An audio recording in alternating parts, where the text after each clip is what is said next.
जय हिंद। आज की वीडियो में हम समझेंगे ई रूपी एप्लीकेशन के बारे में। इसे हमारे माननीय प्रधानमंत्री नरेंद्र मोदी जी द्वारा 2 अगस्त 2021 यानी अभी वर्तमान में ही लॉन्च किया गया है और यह यूपीआई यूनिफाइड पेमेंट इंटरफेस का ही एक एडवांस वर्जन है। आप यहाँ पर देख पा रहे होंगे और इसे 11 अप्रैल 2016 में लॉन्च किया गया था। किसको? यूपीआई को। और यूपीआई की शुरुआत जो की थी वो एनपीसीआई ने की थी, यानी national payment corporation of India के द्वारा इसकी शुरुआत की गई थी। उससे संबंधित कार्यों को देखरेख का काम कौन करती है? एनपीसीआई इसकी देखरेख का कार्य करती है। आगे बढ़ेंगे हम। आप यहाँ पर देख पा रहे होंगे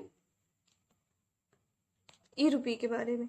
तो ई रूपी जो है वो प्रधानमंत्री मोदी जी द्वारा, मैं आपको बता चुकी हूँ, 2 अगस्त को कैशलेस, कितना प्यारा वर्ड है, कैशलेस और कॉन्ट्रैक्टलेस भुगतान के लिए एक नए टूल के रूप में ई रूपी का शुभारंभ किया है। ई रूपी मूल रूप से एक डिजिटल वाउचर है, एक प्रकार का वाउचर है जो एक लाभार्थी को उसके फोन पर एसएमएस यानी शॉर्ट मैसेजिंग सिस्टम या क्यूआर कोड के रूप में मिलता है। इससे भ्रष्टाचार को काफ़ी हद तक कम किया जा सकेगा सरकार की योजनाओं में।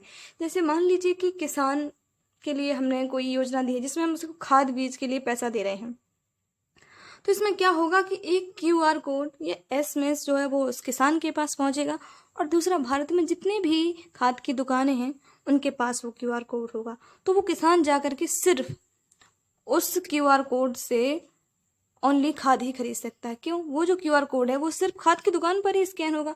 बाकी अगर वो किसी और शॉप पर जाकर कुछ और खरीदने की कोशिश करेगा और कहेगा कि भाई हमारे पास 2000 का वाउचर है, आप इससे ले लीजिए, पे कर लीजिए पेमेंट, तो उससे वो स्कैन होगा ही नहीं। वो सिर्फ उसी काम के लिए यूज होगा जिसके लिए गवर्नमेंट ने उसे बनाया है। तो आई थिंक आपको ये क्लियर हो गया होगा। वो आप यहाँ पर देखिए, ये ई रूपी ये एक प्रीपेड ई वाउचर या डिजिटल वाउचर है। इस प्रकार का एक हमें क्यूआर कोड दिया जाएगा। क्यूआर कोड मतलब क्विक रिस्पॉन्स।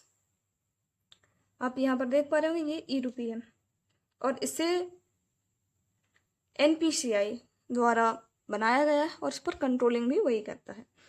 अब हम इसे देखेंगे इसके लाभ क्या क्या होंगे, इससे क्या क्या बेनिफिट्स होने वाले हैं, तो वो हम यहाँ पर देखेंगे। सरकार के मुताबिक ई रूपी के जरिए कल्याणकारी योजनाओं को बिना किसी लीकेज के डिलीवर किया जा सकेगा। जैसे कि अभी क्या होता था कि अगर मान लीजिए ग्रामीण स्तर पर दी है, तो ग्रामीण स्तर पर जो बड़े लोग होते हैं या जो प्रधान वगैरह होते हैं, जो सरपंच वगैरह होते हैं, तो वो उसका कुछ परसेंट ले लेते हैं, फिर किसान को देते हैं। जैसे मान लीजिए उसे 2000 रुपये मिलने थे तो वो 1000 अपने पास रख लेंगे और 1000 उस किसान तक एटलीस्ट 1000 ही पहुंच पाता था। पर अब ऐसा बिल्कुल भी नहीं होगा। इसका इस्तेमाल mother and child welfare schemes, TB उन्मूलन यानी जो टीबी है उसके लिए, उन्मूलन के लिए, वैसे इसके उन्मूलन के लिए बहुत सारे कार्यक्रम भी चलाए जा रहे हैं, फ्री ऑफ कॉस्ट दवाएं दी जा रही हैं, ट्यूबरक्लोसिस, आयुष्मान भारत योजना, ये बहुत बड़ी योजना है, और जन आरोग्य योजना के तहत दवाइयाँ एवं खाद्य सब्सिडी इत्यादि योजना, जैसे कि उज्ज्वला योजना को हम देख सकते हैं, इसमें उपलब्ध कराने के लिए किया जा सकेगा। ये बहुत अच्छा रहेगा। अगर इसका सही तरीके से यूटिलाइज होगा तो ये बहुत ज़्यादा बेनिफिशियल रहेगा। मैं आपको यहाँ पर बहुत सारे पिक्चर दिख रहे होंगे। यहाँ पर ये किसान है। अब मान लीजिए किसान को किसी प्रकार कोई भी योजना का लाभ देना चाहते हैं, चाहे वो उसकी खाद बीज से जुड़ी हो, किसान सम्मान निधि हो, या मान लीजिए सूखा पड़ गया, सूखा राहत हो, विभिन्न प्रकार की सिंचाई के लिए हैं, और जो डीजल पंप वगैरह पहले चलते थे उसके लिए, लाइट के लिए, बहुत सारी योजनाओं गवर्नमेंट चलाती हैं। तो उन सभी योजनाओं का उस व्यक्ति को प्रॉपर लाभ मिल सके, इसके लिए है ये। यहाँ पर आप बहुत सारे लोगों को देख पा रहे होंगे। यहाँ पर से महिलाएं हैं, वो किसी भी काम से, जैसे अभी स्ट्रीट वेंडर योजना चल रही थी तो काम काजी महिलाएं जो थी उनका काम बंद हो गया। यहाँ पर आप देख पा रहे होंगे जैसे वेटर हैं, कुकिंग करती हैं, तो उनके लिए भी अगर कोई, जैसे उज्ज्वला योजना है, यहाँ पर आप उज्ज्वला योजना का ही एक प्रतिरूप देख पा रहे होंगे। स्टूडेंट्स हैं, उन्हें कोई स्कॉलरशिप विशेष देना चाहती है, मान लीजिए बुक्स के लिए गवर्नमेंट अगर पैसा देना चाहती है तो बच्चे उसका गलत इस्तेमाल ना करें, सीधे अपनी बुक्स ही खरीदें, या स्कॉलरशिप जिसके लिए दिया है सिर्फ वही काम करें, कोई दूसरा काम नहीं करें आप। इसके लिए ये एप्लीकेशन है, बहुत ही अच्छा एप्लीकेशन है और आई थिंक अगर इसका सही यूटिलाइज हुआ तो हम सच में भ्रष्टाचार को बहुत हद तक कम कर पाएंगे, वो भी सरकार की योजनाओं में। चलिए, आपको ये समझ में आ गया होगा। हम आज का प्रश्न देख लेते हैं।